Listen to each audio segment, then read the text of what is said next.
ತಾಳ್ಮೆಗೆ ನೀವು ಕೊಟ್ಟಿರೋ ಜಾಗ ಏನು ಈ ಜರ್ನಿನಲ್ಲಿ? ತಾಳ್ಮೆ ಒಂದು ದೊಡ್ಡ ಅಸ್ತ್ರ. ನೀವೆಷ್ಟು ತಾಳ್ಮೆಯಾಗಿರ್ತೀರೋ ಅಷ್ಟು ಒಳ್ಳೆಯದು.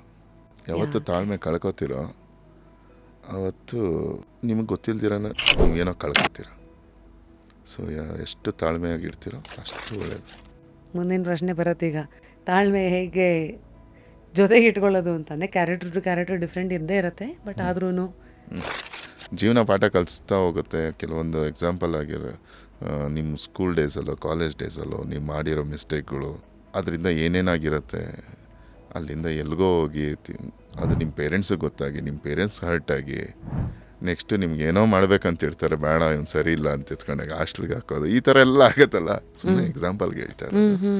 ಸೊ ತಾಳ್ಮೆಯಿಂದ ಇದ್ದರೆ ಅಷ್ಟು ಅದೆಲ್ಲ ಆಗೋ ಅನಾಹುತಗಳೆಲ್ಲ ಕಮ್ಮಿ ಆಗುತ್ತೆ.